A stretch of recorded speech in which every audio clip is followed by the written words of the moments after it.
آپ کو حیران کن بات بتاؤں، فتاوی رضویہ کے اندر اعلیٰ حضرت نے نبی علیہ السلام کی پیدائش کی تاریخ 8 ربیع الاول لکھی ہے. ہاں، اور غنیت الطالبین میں شیخ عبد القادر جیلانی نے 10 محرم الحرام لکھی ہے اور اسی کو راجے قرار دیا ہے. پیدائش کا مہینہ بھی فارغ ہو گیا اور تاریخ بھی فارغ ہوگی. محرم میں ان لوگوں کا علم غیب تو یہاں سے فارغ کرے نا، کہ ان کو تو پتہ ہی نہیں چلا. صرف علم غیب فارغ نہیں ہوگا، علم دین بھی فارغ ہوگا. خود احمد بریلوی صاحب جن کے اوپر پورا مکتب کھڑا ہے، انہوں نے فتاوی رضویہ میں 8 ربیع الاول لکھی ہے. تو یہ بریلویوں سے ذرا پوچھیں، یہ جو 12 ربیع الاول آپ منا رہے ہیں، آپ کے اعلیٰ حضرت تو اسے 8 ربیع الاول لکھ کے گئے ہیں، اور پھر انہوں نے لکھا چونکہ اب 12 چل پڑی ہے اس لیے میں اس میں کوئی اختلاف نہیں کرتا، چلنے دیں اس کو اس طرح. بسم اللہ الرحمن الرحیم. الصلاۃ والسلام علیک یا رسول اللہ وعلی آلک و اصحابک یا حبیب اللہ. جناب نبی کریم صلی اللہ علیہ وسلم کی جو تاریخ میلاد ہے، یعنی ولادت کی تاریخ ہے، اس حوالے سے انجینئر علی مرزا جیلمی نے ہمارے دو بزرگوں کی طرف ایسے اقوال کو منسوب کیا، اور ساتھ میں یہ بھی کہا کہ انہوں نے یہ اقوال اس بارے میں کیے ہیں اور ان کو راجح قرار دیا ہے. تو اس حوالے سے انجینئر مرزا کا جو دجل فریب ہے، اور کس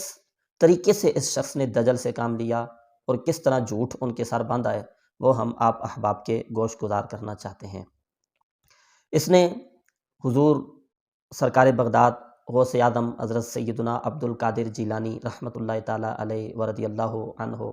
کے حوالے سے یہ کہا کہ غنیت الطالبین میں ان کے جو شیخ عبد القادر جیلانی ہیں، انہوں نے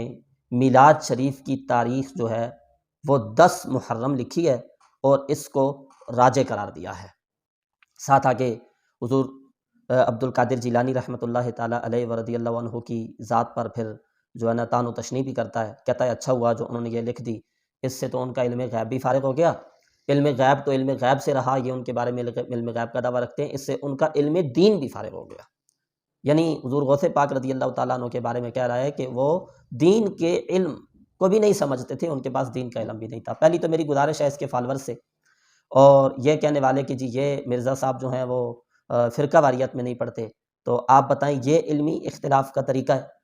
کہ کسی شخص کا کوئی قول اس کی کتاب سے نقل کریں، وہ بھی جھوٹ نقل کریں اور اس کی طرف جھوٹ منسوب کریں، اور وہ کرنے کے بعد پھر آپ اس کے بارے میں یہ کہہ دیں کہ اس کے پاس علم دین بھی نہیں ہے اور یہ عالم ہی نہیں ہے. یہ کون سا علمی اختلاف ہے؟ اپنے مخالفین کے جو ہے نا ایک مذہبی پیشوا کو اور اپنے مخالفین کے ایک بزرگ کو اس بنا پہ کہ انہوں نے ایک قول نقل کیا اور جھوٹ ملمس شادی کر کے اور اس میں بھی بات بڑھا چڑھا کے بیان کر کے اور پھر یہ کہہ دینا کہ وہ عالم نہیں ہے، یہ کہاں کا انصاف ہے، کہاں کی امن پسندی ہے، اور کون سا علمی اختلاف ہے؟ ہماری سمجھ سے بالاتر ہے. بہرحال اس نے یہ کہا کہ شیخ عبد القادر جیلانی نے غنیت الطالبین میں یہ کہا کہ رسول اکرم صلی اللہ علیہ وسلم کی جو تاریخ ولادت ہے وہ 10 محرم ہے اور اس کو راجح قرار دیا. محترم ناظرین، مرزا کے فالورز اور ہمارے اپنے اہل سنت کے جو بھائی ہیں، میں آپ کے سامنے رکھنا چاہتا ہوں، یہ مرزا کا وہ دجل ہے اور وہ فریب ہے جو قیامت کی صبح تک یہ ثابت نہیں کر سکتا. آئیے میں آپ کو غنیت الطالبین کی طرف لے کر چلتا ہوں کہ حضور غوث پاک نے لکھا کیا،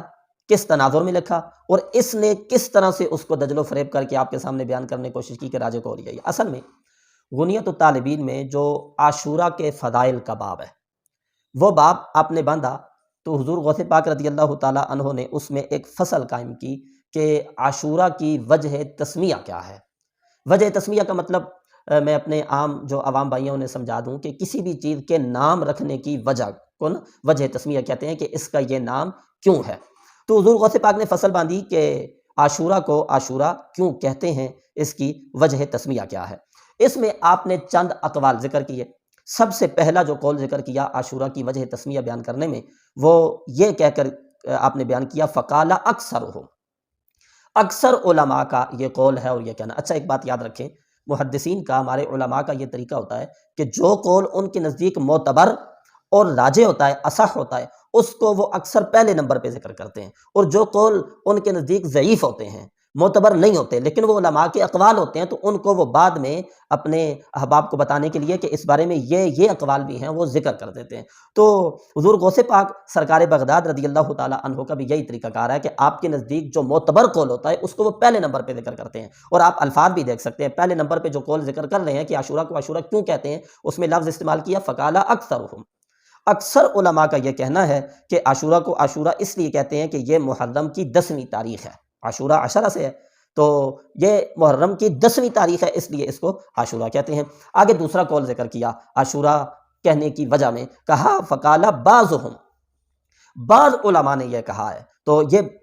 جو ہے نا علم دین پڑھنے پڑھانے والے علماء اور طلباء اس بات کو سمجھتے ہیں کہ جب کوئی محدث کوئی عالم کسی قول کو یوں ذکر کرتا ہے کہ بعض لوگوں نے یہ کہا ہے تو یہ اس کے ضعیف ہونے کی طرف اشارہ ہوتا ہے۔ تو سرکار بغداد نے فرمایا فقال بعضهم، بعض علماء کہتے ہیں کہ اس کو عاشورہ اس لیے کہتے ہیں کہ اللہ تعالیٰ نے دنوں کے اعتبار سے اس امت کو جو فضیلتیں عطا کی ہیں، تو اس دن کو یعنی جو یوم عاشورہ ہے اس کو 10ویں نمبر پہ فضیلت عطا فرمائی ہے، اس لیے اس کو یوم عاشورہ کہا جاتا ہے۔ اور تیسرا قول جو نقل کیا حضور سرکار بغداد رضی اللہ تعالی عنہ نے، وہ بھی قال بعضهم کہہ کر، کہ بعض علماء کا یہ بھی کہنا ہے کہ انما سمی عاشورہ، اس کو عاشورہ اس لیے کہتے ہیں لأن اللہ تعالی اکرم فیہ عشرۃ من الانبیاء بعشر کرامات، کہ اللہ تعالیٰ نے اس دن میں 10 خاص انبیاء کرام کو 10 خاص قسم کی فضیلتیں عطا فرمائی ہیں، ان 10 کا پھر آگے ذکر کیا، اور 10ویں نمبر پہ یعنی عاشر 10ویں نمبر پہ جس کا ذکر کیا حضور سرکار بغداد رضی اللہ تعالی عنہ نے، تو وہ یہ فرمایا کہ 10ویں نمبر میں یہ ہے کہ اس دن میں جناب نبی پاک صلی اللہ علیہ وسلم کی پیدائش ہوئی ہے۔ تو یہ تو فقال بعضهم، وہ کہہ رہے ہیں بعض علماء کا جو اسلوب بتا رہا ہے کہ ان کے نزدیک یہ معتبر نہیں ہے اور یہ راجح نہیں ہے۔ بعض علماء کا یہ قول ہے کہ محرم میں بھی جو ہے نا نبی پاک علیہ الصلوۃ والسلام کی پیدائش کا قول بعض علماء نے کیا ہے۔ اس پہ میں آپ کے سامنے دلائل بھی رکھتا ہوں کہ علماء کرام کا اس میں اختلاف ہے شروع دن سے کہ مہینہ کون سا تھا، نبی پاک علیہ الصلوۃ والسلام کی ولادت کی تاریخ کون سی تھی، اس میں اختلاف ہے، لیکن راجح قول یہ نہیں ہے، ایک قول ضرور موجود ہے۔ تو یہ حضور غوث پاک رضی اللہ تعالی عنہ نے فرمایا کہ عاشورہ کو عاشورہ کہنے کی تیسری وجہ یہ ہے، اس وجہ میں یہ بیان کیا 10ویں نمبر پر کہ نبی پاک علیہ الصلوۃ والسلام کی پیدائش اس میں ہوئی۔ اچھا، اب یہ بات بیان کرنے کے فوراً بعد آگے ایک نئی فصل قائم کی حضور غوث پاک رضی اللہ تعالیٰ عنہ نے۔ اس فصل میں یہ بیان کیا کہ وَاخْتَلَفُوا فِي أَيِّ يَوْمٍ هُوَ مِنَ الْمُحَرَّمِ، اس میں بھی علماء کا اختلاف ہے کہ عاشورہ کا جو دن ہے وہ محرم کا کون سا دن ہے، یعنی وہ محرم کا جو ہے نا 9 تاریخ ہے یا 10 تاریخ ہے یا 11 تاریخ ہے، اور دیگر اقوال ہیں، اس میں بھی علماء کا اختلاف ہے۔ اچھا، یہ اختلاف بیان کرتے ہوئے بھی پہلے نمبر پہ جو بیان کیا وہ انہی لفظوں سے کہا فقال اکثرهم، اکثر علماء کہتے ہیں الیوم العاشر من المحرم،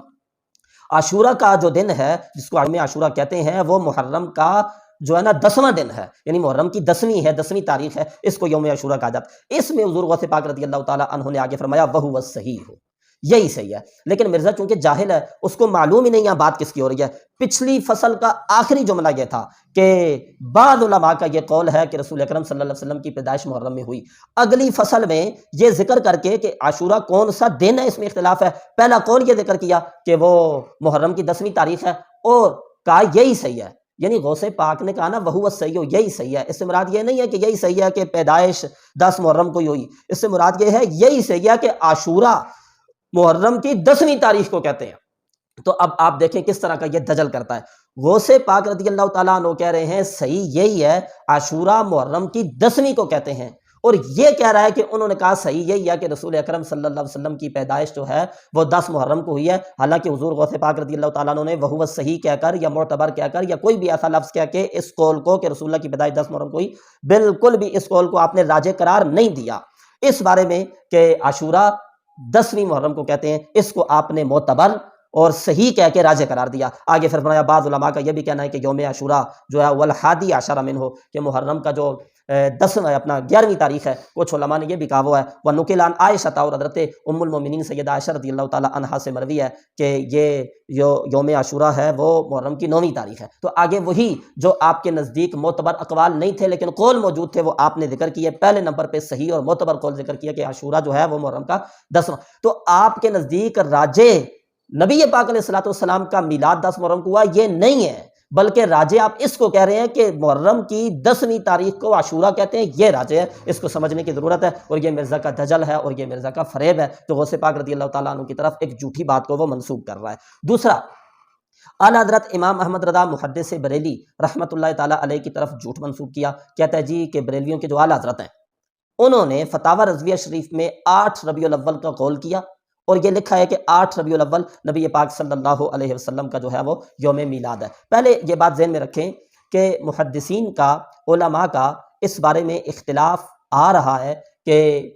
پیدائش کا مہینہ کون سا ہے، اور تاریخ میں بھی اختلاف ہے۔ اس حوالے سے اعلیٰ حضرت فاضل بریلی رحمۃ اللہ تعالیٰ علیہ نے جو فرمایا، یہ فتاوی رضویہ شریف جلد نمبر 26 ہے اور صفحہ نمبر اس کا 408 ہے۔ سوال ہوتا ہے کہ پیدائش نبی پاک علیہ الصلوۃ والسلام کی جو ہے اس کا مہینہ کیا تھا، تو آپ جواب دیتے ہوئے فرماتے ہیں رجب، صفر، ربیع الاول، محرم، رمضان، سب کچھ کہا گیا، جیسا کہ ابھی میں نے غوث پاک رضی اللہ تعالیٰ عنہ کی غنیت و طالبین سے رکھا کہ ایک قول علماء کا، جیسے اعلیٰ حضرت یہاں لکھ رہے ہیں۔ اب یہاں کوئی کہہ دے جی اعلیٰ حضرت کا محرم میں پیدائش ہوئی ہے، اعلیٰ حضرت نے ایسا نہیں کہا۔ اعلیٰ حضرت نے یہ کہا ہے کہ یہ مہینے بیان کیے گئے ہیں علماء کے، ان کے بارے میں اقوال موجود ہے، رجب، صفر، ربیع الاول، محرم، رمضان، سب کچھ کہا گیا، کہا تو گیا، لیکن آگے فرماتے ہیں اور صحیح و مشہور اور قول جمہور ربیع الاول ہے۔ یعنی آپ نے فیصلہ کر دیا کہ کہا تو گیا ہے محرم کا اور دیگر جو ہے نا مہینوں کا، لیکن صحیح اور مشہور اور جمہور کا جو قول ہے وہ ربیع الاول ہے۔ تو اس طرح تاریخ میں اور مہینے میں یہ اختلاف تو ہے، کسی بارے میں کسی عالم کا قول آ جانا اس کی دلیل نہیں ہوتی کہ وہی قول معتبر اور وہی صحیح ہے۔ تو یہ آپ نے بیان کر دیا کہ مہینے میں یہ اختلاف ہے۔ اب اعلیٰ حضرت فاضل بریلی رحمۃ اللہ تعالیٰ علیہ کے نزدیک اس نے یہ کہہ دیا کہ 8 ربیع الاول کو انہوں نے لکھا ہے کہ نبی پاک علیہ الصلوۃ والسلام کی پیدائش ہوئی ہے۔ یہ بالکل اس شخص کا جھوٹ ہے، اس کا دجل ہے اور اس کا فریب ہے۔ فتاوی رضویہ شریف یہی جلد 26 اور صفحہ نمبر 411 پہ اعلیٰ حضرت اسی فتوے میں آگے جا کے فرماتے ہیں سائل نے یہاں تاریخ سے سوال نہ کیا، یعنی سوال مہینے اور دن وغیرہ کے بارے میں ہوا تھا، تاریخ کا سوال نہ ہوا، اس میں اقوال بہت مختلف ہے، یعنی مہینہ تو پیچھے بتا ہے نا اعلیٰ حضرت صحیح ربیع الاول کا ہے، اب تاریخ جو ہے اس میں بھی اقوال مختلف ہیں، 2، 8، 10، 12، 17، 18، 22، 7 قول ہیں، یہ نام لے کر آپ نے جو ہے نا وہ بتا دیے 7 قول ہیں، مگر اشہر و اکثر و ماخوذ و معتبر 12ویں ہے۔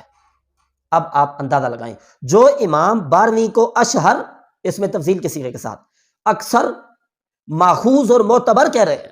کہتے ہیں اقوال تو بہت ہیں، لوگوں نے کسی نے کیا کہا، کسی نے کیا کہا، کسی نے کیا کہا اس بارے میں علماء کے، لیکن اعلیٰ حضرت کے نزدیک جو معتبر کا لفظ کیا کہ وہ معتبر کہہ رہے ہیں، اور ماخوذ، اکثر و اشہر کہہ رہے ہیں، وہ کہہ رہے ہیں کہ وہ 12ویں ہے، یعنی ربیع الاول شریف کی 12 تاریخ ہے، 12 ربیع الاول شریف ہے۔ یہ بات الگ ہے کہ آپ نے آگے جا کے نا اس قول کے بعد آگے جا کے فرمایا اگرچہ اکثر محدثین و مورخین کا نظریہ ہے کہ ولادت باسعادت 8 تاریخ کو ہوئی، آل زیجاد کا اسی پر اجماع ہے،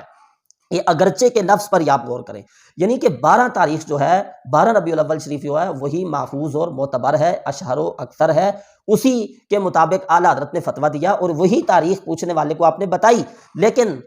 کچھ محدثین و اکثر محدثین و مورخین کا نظریہ یہ ہے اور آل زیجاد کا اس پر اجماع ہے کہ یہ جو ہے وہ 8 ربیع الاول ہے، چونکہ آل زیجات یہ جو ہے نا زیجات بھی ایک فن ہے جو فلکیات اور نجوم وغیرہ سے متعلق ہے، جس میں نقشوں کی مدد سے اور سیاروں کی چال سے تاریخ کا تعین کیا جاتا ہے، چونکہ اعلیٰ حضرت امام محمد رضا محدث بریلی رحمۃ اللہ تعالیٰ علیہ کو اس علم پر یعنی زیجات اور فلکیات پر بھی مکمل دسترس حاصل تھی، تو آپ نے فرمایا میں نے اس کی روشنی میں اس کی تاریخ نکالی تو وہ 8 ربیع الاول بنتی ہے، لیکن جو